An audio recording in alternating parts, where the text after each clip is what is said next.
Okay, this is it, right down here. Yeah, it's right down the hallway here. Yeah. This is where it all happened in the summer of 1971. Right down this corridor in the basement of the psychology department is where we converted these offices and storage rooms to prison cells. And we had students like yourself, college students from all over the country, play the roles of either prisoners or guards. This was the yard, the prison yard. Here in this closet was solitary confinement, the infamous hole where the guards put prisoners for punishment. That part was screened off, and there was a hidden camera that recorded everything that happened, exactly where the video crew is now. Here's one of the rooms that was a cell. In fact, I have a box of old stuff from the experiment I'd like you to see.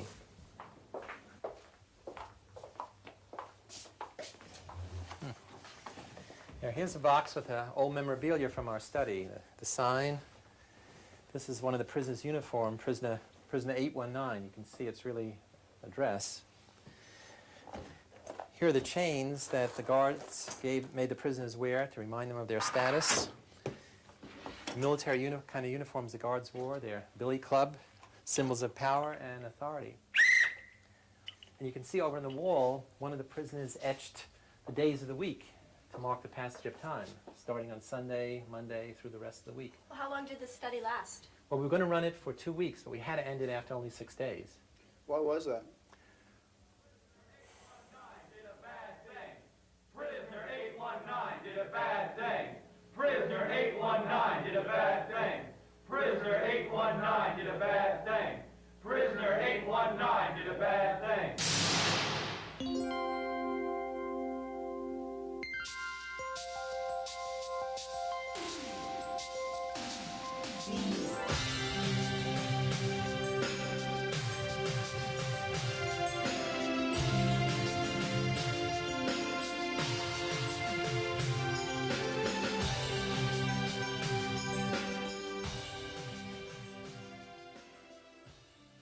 Our goal, back in 1971, was to study the behavioral and psychological consequences of becoming a prisoner or prison guard.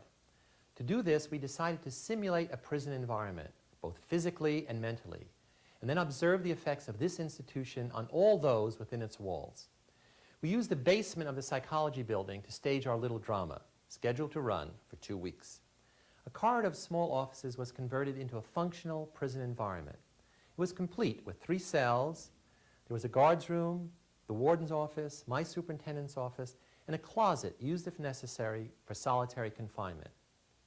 We recruited the help of some prison experts to assist us with our prison design and construction.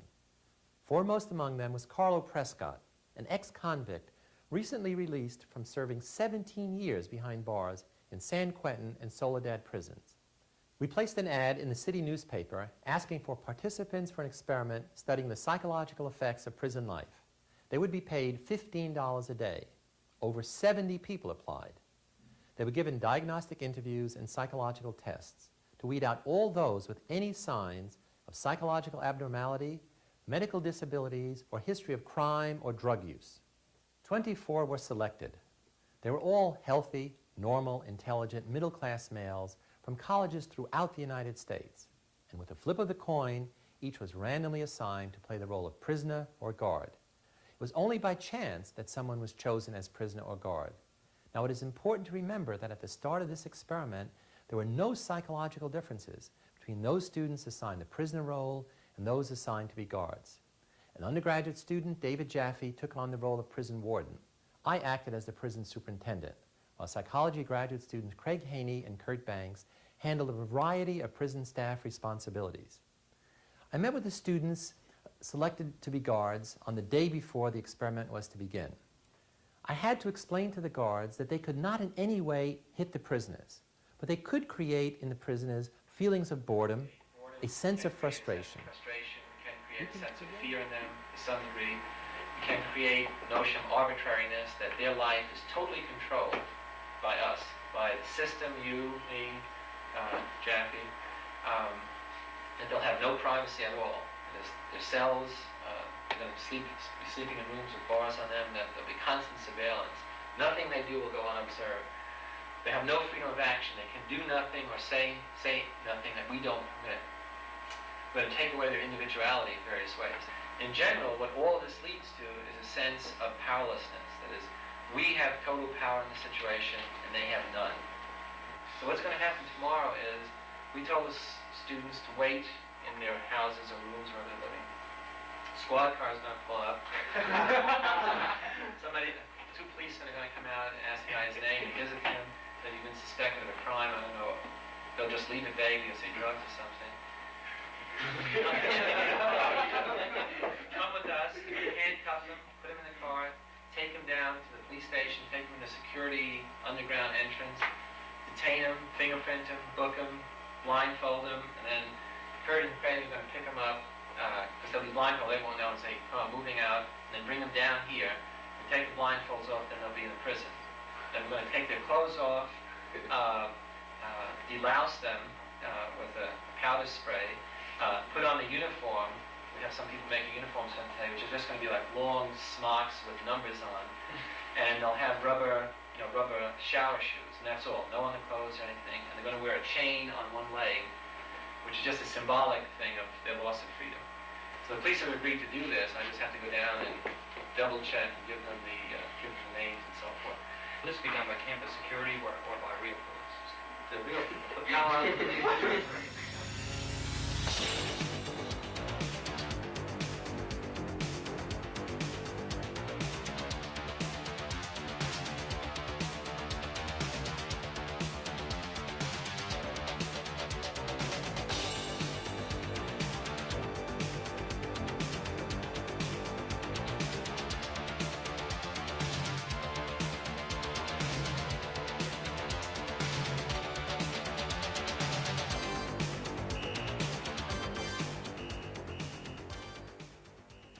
Police car pulls up in front, and a cop comes to the front door, knocks, and says he's looking for me.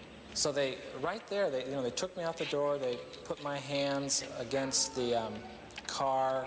It was a real cop car. It was a real policeman, and there were real neighbors in the street who didn't know that I was. This was an experiment, and there was cameras all around and neighbors all around.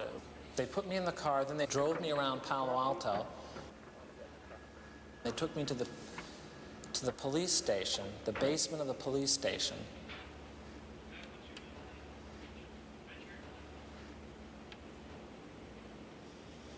Then they put me in a cell. I was the first one to be picked up, so they put me in a cell, which is just like a room with a door with bars on it. You could tell it wasn't a real jail. They locked me in there in this degrading little outfit. They were taking this experiment too seriously. Well, when I first got here, even though there was, I had to strip and go through the process, and they would call me names and made me look in the mirror and see how ridiculous I was and stuff, I still didn't feel at all like I was in the prison. I was just looking at it as a job. And I was told not to talk, say anything.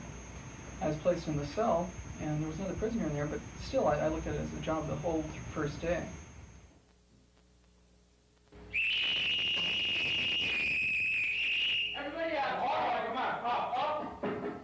Well, gentlemen, here it is time for count. At 2:30 a.m., the prisoners were rudely awakened from their sleep by the night guard shift for their count. The guards were told to routinely perform counts to familiarize the prisoners with their numbers and determine that they were all present and accounted for. But more important, it provided a regular occasion for the guards to interact with and exercise control over the prisoners. There were several counts every day and night. As you can see in this first count, the prisoners were not yet into their roles. They weren't taking it too seriously. They were still trying to assert their independence. The guards were also having some trouble with filling out their new roles, trying to assert some authority over their prisoners. Hey!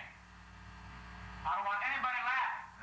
Let's have no laughing now. There's no laughing now. You're going to be on the road. Well, the first day I was on the job, I knew it was going to be tough because from what we were supposed to do, we were supposed to try to make prisoners lose all sense of identity, and I really didn't think I was going to be able to do it. So the first day I just sort of watched the others on my shift, really. Because the first day passed without incident, We were surprised and totally unprepared for the rebellion which broke out on the morning of the second day.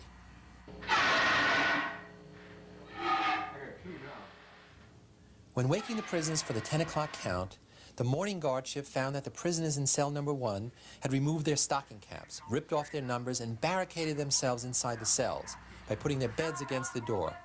The prisoners began to taunt and curse the guards to their face. This, of course, embarrassed and upset the guards. The morning shift immediately called in reinforcements. They asked the night shift to stay on, and they called up 3 other standby guards to help put down the rebellion. In retaliation for the prisoners' insubordination, the guards stripped naked the prisoners in cell 2 and 3 and removed their beds, and they demanded that the barricade be removed from cell 1. One of the ringleaders of the rebellion, prisoner 8612, protested loudly.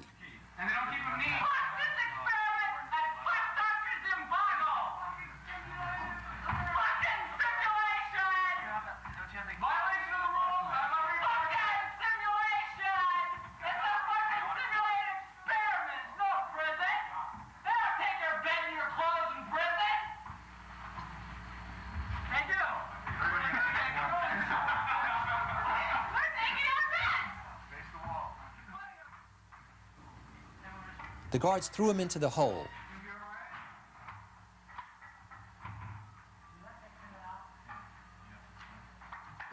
The other leader of the rebellion, prisoner 5704, had his feet chained together by the guards. The rebellion was temporarily crushed, but a new problem faced the guards. They realized that 9 guards could, of course, control 9 prisoners. But how could a regular shift of only 3 of them maintain control over the prisoners without using physical force?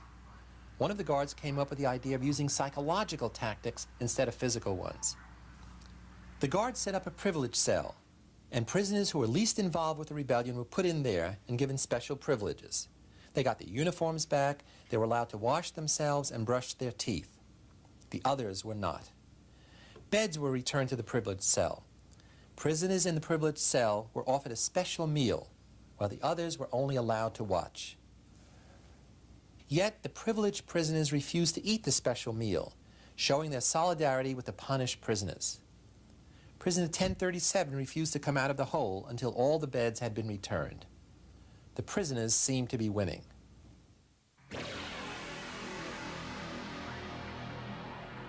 The guards took measures to increase their control over the prisoners, making them do push-ups, sit-ups, and jumping jacks to punish them.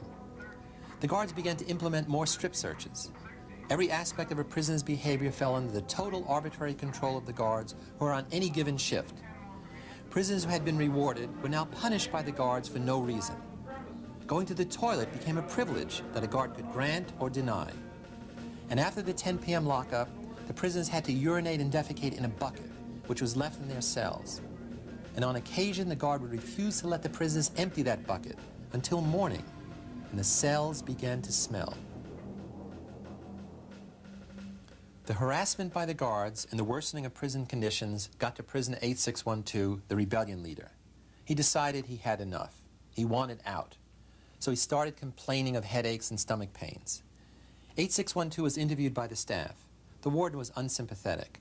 Our ex-convict prison consultant, Carlo Prescott, ridiculed him as a white boy unable to cope with minimal prison hardships.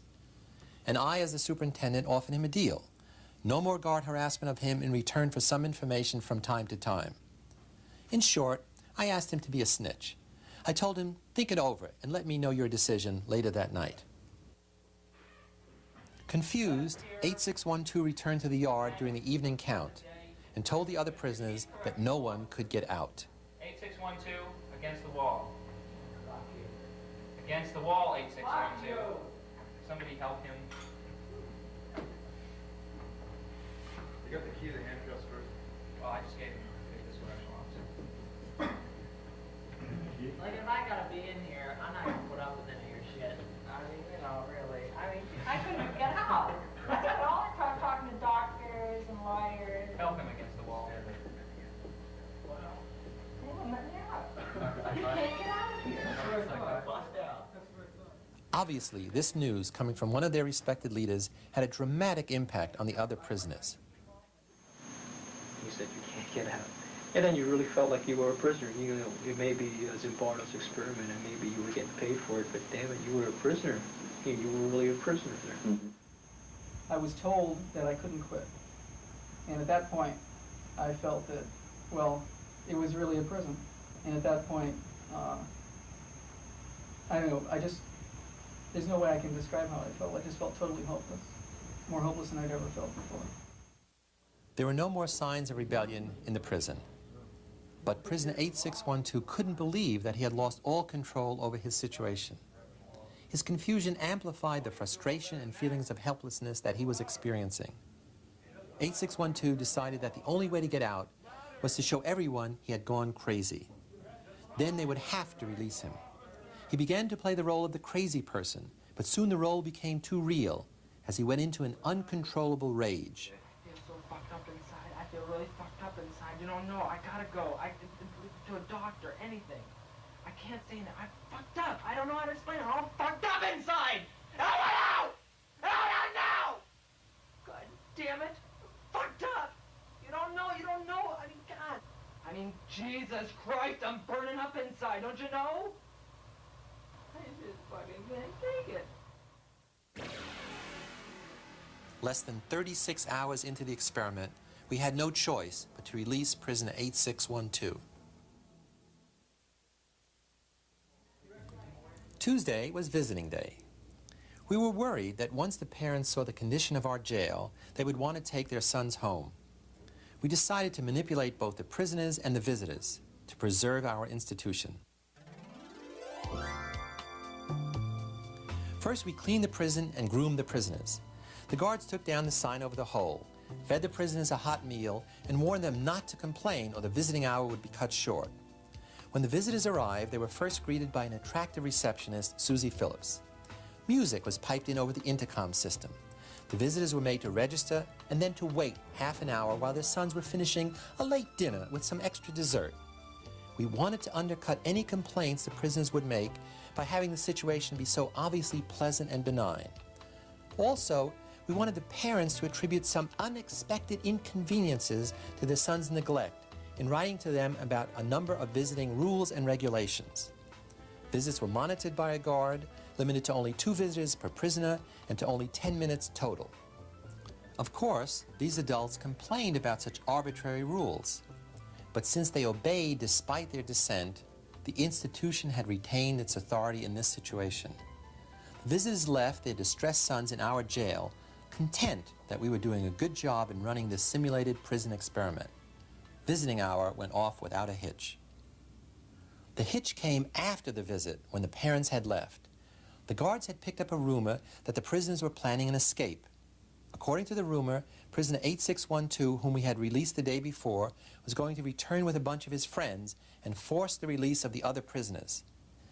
Next, we decided to dismantle the prison and move all the prisoners up to a remote storage room on the top floor. Extra guards were called in to help clean it out and transport the inmates and bolster security. The plan was for me to be waiting in the basement in the empty corridor when 8612 returned with his friends. I would tell him that we decided to end the experiment early and that everyone had gone home. After they left, we would rebuild the prison. We even discussed luring 8612 back and then imprisoning him because he had been paroled under false pretenses. The confrontation never came off. No one ever showed. The guards had wasted the whole day tearing down and then rebuilding their prison, and even missed lunch. Someone was going to pay for all this. Down. Up. The guards again escalated very noticeably their level of harassment of the prisoners and increased the humiliation that they made the prisoners suffer. Push-ups increased in number and severity. The counts became grueling ordeals lasting for several hours. They made the prisoners clean out toilet bowls with their bare hands and polish the guards' shoes. Prisoners, and I began to lose all sympathy I had for them, and any respect that might have been present, I just shut out. Then I began to treat them as coldly as possible, as harshly as possible, and by the third day, I had done such a good job convincing myself that I was acting like that. I treated the prisoners like they were of a distinct inferior order than myself, I would say. Smoking is a privilege. Smoking is a privilege. What is smoking? A privilege. What? A privilege. Prisoner 819 was our next problem. He refused to take part in the 6 a.m. count and to do any exercises. Then he messed up his cell and barricaded himself in. In retaliation, the guards made his cellmates do mindless work of moving boxes back and forth. You're not only not getting a cigarette, but for as long as the cell's blockaded, you're going to be in solitary when you get out. I go what? Down, out, keep an eye on him. 819 was put in the hole. Just then, we were visited by a Catholic priest who had been a real prison chaplain. He had agreed to come down to assess the reality of our situation compared to those he had known. The prisoners were invited to talk with him, and only 819 refused. Some surprising things happened. When introducing themselves, half of the prisoners used their number, not their name. When asked why they were in jail, most answered with the charge told to them by the Palo Alto police. The priest asked them what action they were taking to get out of jail while they were awaiting trial. The prisoners really got confused. He chided them for not knowing their civil liberties and for not getting a lawyer to bail them out. He followed through with his role as prison chaplain by calling some parents to get a public defender for their imprisoned sons. Prisoner 819 finally agreed to meet with the priest. As soon as he was taken out of the hole and he started talking with the priest, 819 broke down crying. I tried to calm him down and took him to a special rest and recreation room down the hall. After a good meal, he could leave if he wanted to.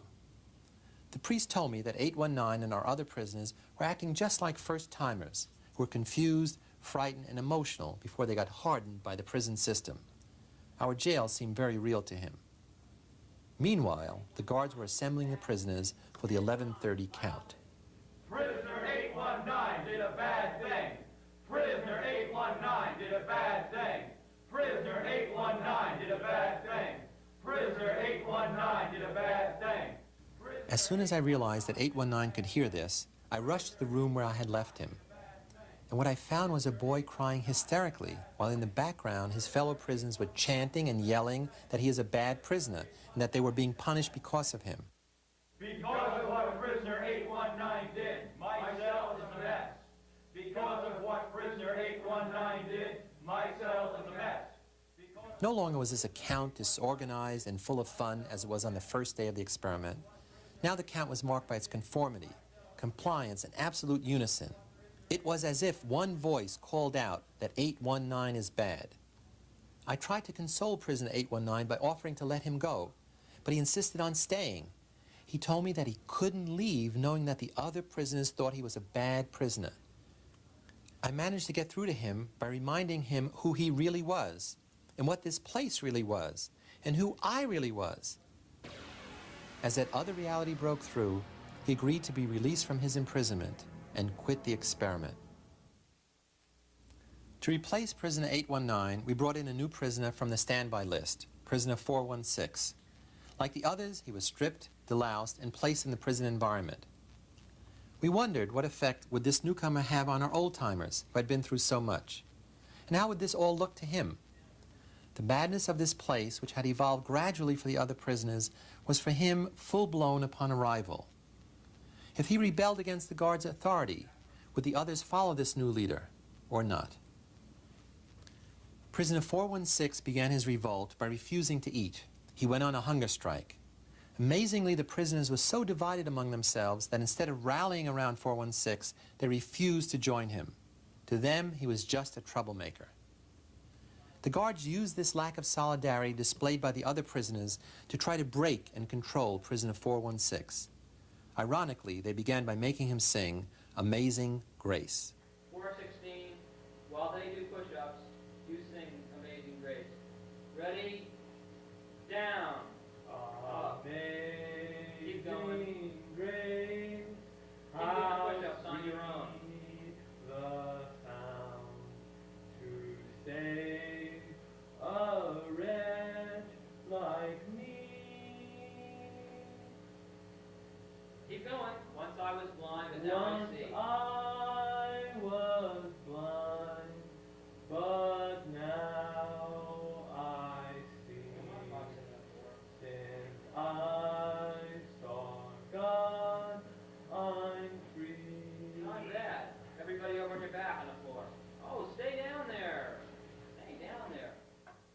By this stage in the experiment, the prisoners had displayed 3 ways to cope with their feelings of frustration, absolute powerlessness, and their growing sense of helplessness and despair. At first, most prisoners fought and rebelled against the guards. By now, 4 of them had reacted passively by breaking down emotionally, forcing us to release them. And still others had reacted by becoming model prisoners. One such prisoner, 2093, was nicknamed Sarge by the other prisoners because of the way he followed the guards' orders so readily. It was also apparent that there were 3 types of guards. The good guards, who felt sorry and did little favors for the prisoners. Tough but fair guards who followed the rules. And the sadistic guards, who constantly degraded and humiliated the prisoners. As a group, the guards now had total control of the prison, and except for prisoner 416, they had the obedience of every prisoner. They could literally dictate whatever behavior they wanted from them. The guards tested their control over the prisoners by making them write a letter home. No need to visit, it's 7th heaven. No need to visit, it's 7th heaven.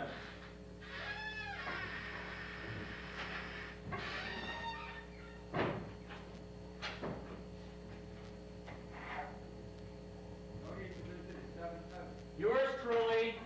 Yours truly. Again. Again. Let's hear yours truly. Yours truly. Your loving son. Your loving son. And put the name there that your mother gave you. At dinner, prisoner 416 refused to eat his sausages left over from lunch. 416 is a prisoner who was extremely dazed at first and upset, and found that, to his surprise, he couldn't respect himself unless he found means to resist, and means that were uniquely his own, means that were best adapted to him. And 416 has found those means, and 416, it means something to me now. The number is a source of pride, like a name. It's important to me that I'm 416. Get in that closet then. He was thrown into the hole and ordered to hold the sausages in his hands. The guards threatened to cancel Thursday's visiting hour for all prisoners if 416 did not eat his sausages. 416 refused again. The guards then channeled the frustration of the other prisoners by having them express their anger directly at 416, who was in the hole. Thank you, 416. Okay, 209, I'll please try stand that up. myself. Thank you, 416. Over there. Oh, that's fine. Shall I do the same as you got? Oh, yeah, you do it just the same way, 209. Thank you, 416. Okay, that's enough. To the guards, 416 represented disobedience. He was a solitary threat to their total power. He was taken out of the hole for the next count. The count was run almost single-handedly by one guard. The prisoners named him John Wayne because of his macho guard performance and tough guy attitude. He used every tactic he could think of, public humiliation, homophobia, whatever, to dominate the prisoners. 416, Since you got your hands in the air, why don't you play Frankenstein? This is correct. 293, you can be the bride of Frankenstein. You stand here. You come over there. Should I act it out as correctional officer? You should act it out. You be the bride of Frankenstein, and you be Frankenstein. I want you to walk over here like Frankenstein and say that you love 293. That's how Frankenstein walks. Walk like Frankenstein. We ask you to walk like you. I love you, 293. Get up close. Get up close. I love you, 293. I love you, 293. You smile, 293. You get down here and do 10 push-ups.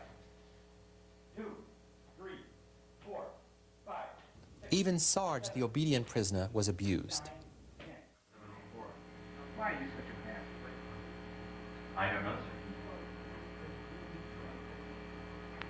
Why is it you try to be obedient so much? It's my nature to be obedient, Mr. Correctional Officer. You a lie. You a stinking lie. If you say so, Mr. Correctional Officer. What if I told you to get down on that floor and fuck the floor? What would you do then? I would say we didn't know how, Mr. Correctional. Not one of the prisoners protested the harshness and cruelty of the count. Before lights out, 416 was again put in the hole because he refused to eat his sausages, now filthy from being thrown all over the floor. John Wayne made a final attempt to get 416 to submit by setting the other prisoners against him. He gave the prisoners a choice. Now, there's a couple ways that we can do this, depending upon what you want to do. Now, if 416 does not want to eat his sausages, then you can give me the blankets and sleep on the bare mattress, or you can keep your blankets and 416 will stay in another day. Now, what would it be? I'll keep my blankets. What will it be over here? I'll keep my blankets. How about 5486? I'll give you my blanket, Mr. Correctional Officer. You don't want his blanket. Well, now you boys got to come to some kind of decision here. Well, you two and I, how do you feel about this? We got three in favor of keeping the blanket. We got three, guess one. Keep your blankets, 416, you're going to be in there for a while. So just get used to it. I was watching all this on the television monitor in my office with one of my graduate students. I was amazed that the guard would keep that boy in solitary all night as punishment for not eating cold, dirty sausages. I was amazed that the prisoners would keep their blankets instead of letting 416 out of the hole. This was a true prison, where frustrated guards acted sadistically against prisoners like 416, who would not submit to their control, and where demoralized prisoners acted selfishly and shamefully. I told her that I was really impressed with what we had accomplished in less than a week. She looked at me and said, "I think what you are doing to those boys is horrible."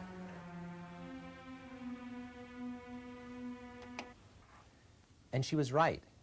I had to end the experiment, because that's what it was, an experiment, not a prison. These were real boys who were really suffering, and that fact had escaped me. I and everyone else around me, except for that graduate student, had gotten so far into their prison roles, prisoner, guard, superintendent, whatever, that it was hard to separate reality from the simulation. It just didn't occur to me until she spoke out that I, as a psychologist, as a human being, had to do something about that suffering. I had to end the experiment. I guess I should mention that I later married that very special student, Christina Maslach. But it's important that we look back at what happened during the 6 days of our prison study, because there were many people other than psychologists who accepted our prison as a prison instead of as a psychology experiment. And their actions or lack of actions added to the reality of our simulation. First, there were the parents who accepted our arbitrary rules for visiting day. They too became drawn into our prison society by working within our prison system to try and better their son's condition. But even though some of the prisoners told their parents that this was the worst thing that ever happened to them, the parents accepted the perspective the prison authorities had created, and they rejected that of their sons. The power of the situation was stronger than the individual. And what about the priest who came to visit the prison? He didn't question the ethics of the experiment as he should have. He ended up giving the boys legal counsel instead of spiritual counsel. So he made the line between reality and illusion even more obscure. After the priest left, he called some parents, who in turn called a public defender, to come to the prison. The public defender watched as one by one the boys were brought in, handcuffed, wearing bags over their heads, to discuss their individual cases. He was only concerned with informing the prisoners of their rights as prisoners, not acknowledging that they were in fact college students locked up for a week in the basement of the psychology building. On day 5, the prisoners were brought in front of the parole board, consisting of psychology graduate students, secretaries, and others. The head of the parole board was Carlo Prescott, our prison consultant. What was really interesting was that Carlo was finally sitting on the other side of the parole proceedings. And like all the others who had participated in our study, he took on a role, or rather the role took over him. He became the same kind of parole officer who had rejected his parole requests year after year when he was doing time. What I'm trying to say is that you went outside the door and you had a little time to think. Now you're back in here trying to con us and we're looking at you in a different view. What real social consciousness do you have? What do you really think you owe society? I'd like to hear something real from you. Well, I've got a valid job. Working does not make you a good citizen. Everybody It's a teaching job. It's a good job, I feel. A worthwhile job. That may even make you more suspect. I don't think I'd want you to teach any of my youngsters. It was only afterwards that he realized that he was using the same rationale against them, the students, that his parole officers had used against him to reject his parole requests. I've got nowhere to go while I'm in here, and I don't know what my sentence is. So the only hope I have is to just wait it out and try and live it as pleasantly as I can. Well, I'll tell you something. With your attitude and the way that you've expressed yourself in this particular board meeting, if we were going to definitely make recommendations, you know, I would see to it personally that you were here until the last day, personally. So we had to stop the experiment after only 6 days. The prisoners and guards were then debriefed, and they all vented their feelings. And then we got together a few months later to analyze the whole experience. They had some interesting things to say about it. I don't know, at first I thought that maybe I could manage prison for a while. Right now I don't think I could manage it at all. I don't see how anybody really could without coming out really hateful. What made the experience most depressing for me was the fact that we were continually called upon to act in a way that just is contrary to what I really feel inside. I don't feel like I'm the type of person that would be a guard, just continually giving out shit and forcing people to do things and pushing and lying. It just didn't seem like me, and to continually put on a face like that is just really one of the most oppressive things you can do. I had really thought that I was incapable of this kind of behavior. I was surprised, no, I was dismayed to find out that I could really be that I could act in a manner so absolutely unaccustomed to anything I would even really dream of doing. And while I was doing it, I didn't feel any regret. I didn't feel any guilt. It was only afterwards when I began to reflect on what I had done that this behavior began to dawn on me, and I realized that this was a part of me I hadn't really noticed before. I began to feel that I was losing my identity, that the person that I call Clay, the person who put me in this place, the person who volunteered to go into this prison, because it was a prison to me, it still is a prison to me. I don't look on it as an experiment or a simulation. It was just a prison that was run by psychologists instead of run by the state. I began to feel that identity, that the person that I was that had decided to go to prison was distant from me, was remote, until finally I wasn't that. I was 416. I was really my number, and 416 was going to have to decide what to do. Once you put a uniform on and are given a role, I mean a job, saying your job is to keep these people in line, then you're certainly not the same person as if you were in street clothes and in a different role. You really become that person once you put on that khaki uniform, you put on the glasses, you take the nightstick, and you act the part. That's your costume, and you have to act accordingly when you put it on. It harms me. Why? I mean harms. I mean in the present tense, it harms me. How did it harm you? How does it harm you? Just to think about it? You mean that people can be like that? Yeah. It let me in on some knowledge that I've never experienced firsthand. I've read about it. I've read a lot about it. But I've never experienced it firsthand. I've never seen someone turn that way. And I know you're a nice guy. You know? You do you understand? I do. I do know you're a nice guy. Then why, I don't get bad because I know what you can turn into. I know what you're willing to do. If you say, oh, well, I'm not going to hurt anybody. Oh, well, it's a limited situation. It's over in 2 weeks.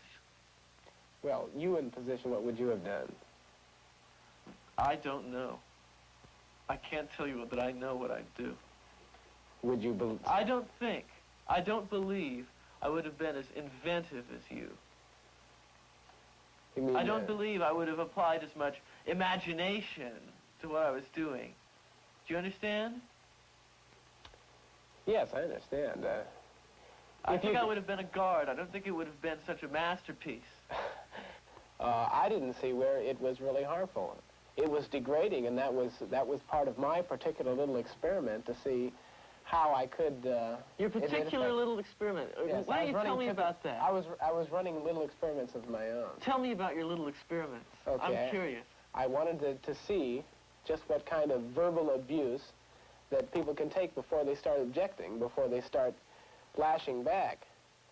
Yeah. Under the circumstances, and it surprised me that no one said anything to stop me. No one said, "Carmen, you can't say those things to me. Those things are sick." Nobody said that. They just accepted what I said. I said, you know, go tell that man to the face he's the scum of the earth, and they'd do it without question. They'd do push-ups without question. They'd sit in the hole. They'd abuse each other. And here they're supposed to have a little bit, they're supposed to be together as a unit in jail, but here they're abusing each other because I requested them to. And no one questioned my authority at all. And it really shocked me. Why didn't people, when I started to abuse people so much, I started to get so profane that, and still people didn't say anything.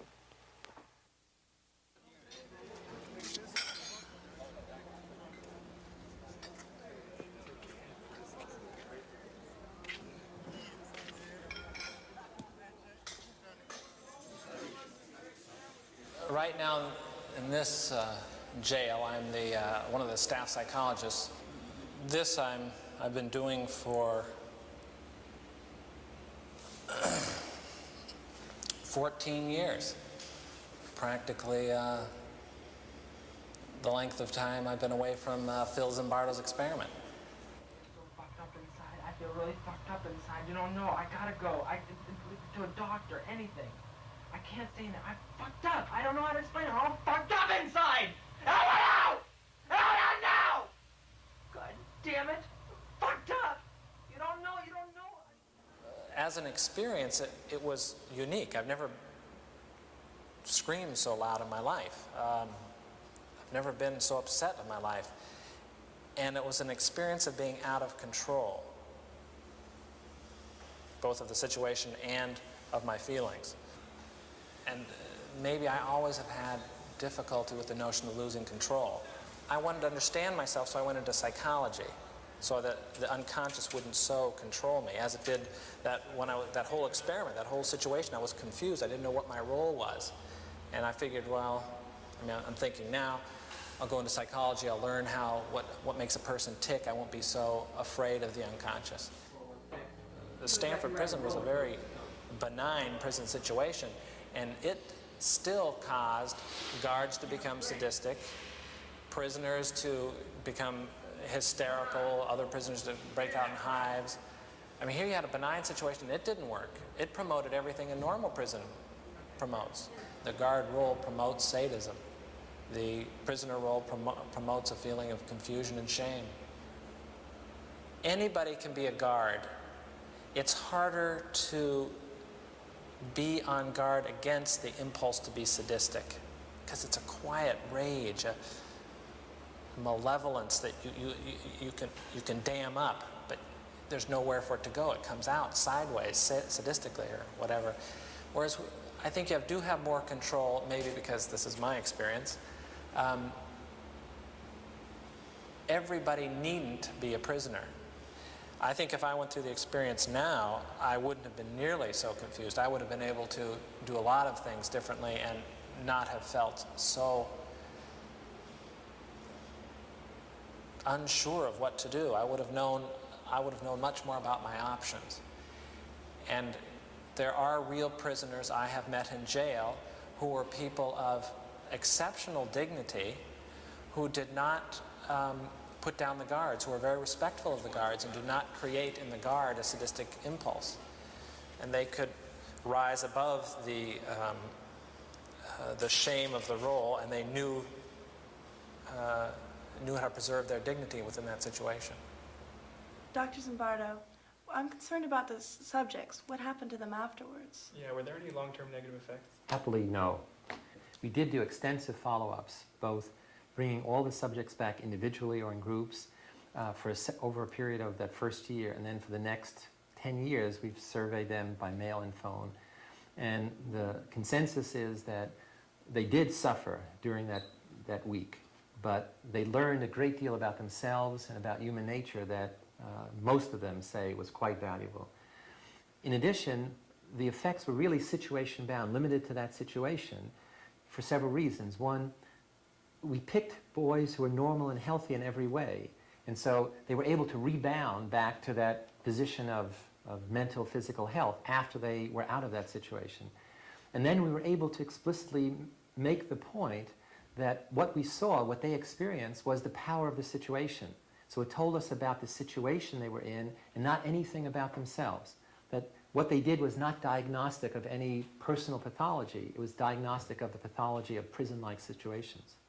Why didn't you stop it sooner? It seems unethical to let it go on for so long. It was unethical. There's no question about that. People suffered in this experiment as subjects. It went on too long because I got trapped in the dual role of principal investigator of the research project and prison superintendent of the Stanford County Jail, which I never should have done. The other issue, the central issue about the ethics of this study weighs the cost to the subjects, which were real and tangible, their suffering, against possible benefits to them and benefits to science and society.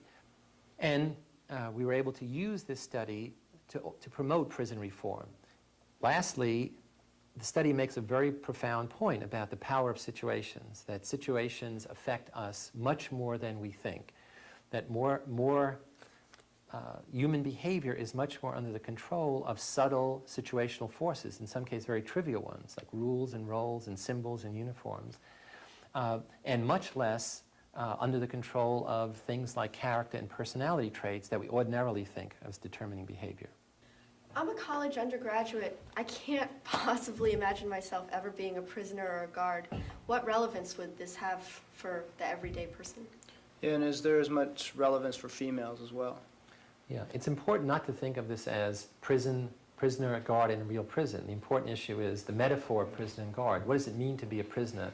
What does it mean to be a guard? And a guard is somebody who limits the freedom of someone else, uses the power in their role to control and dominate someone else.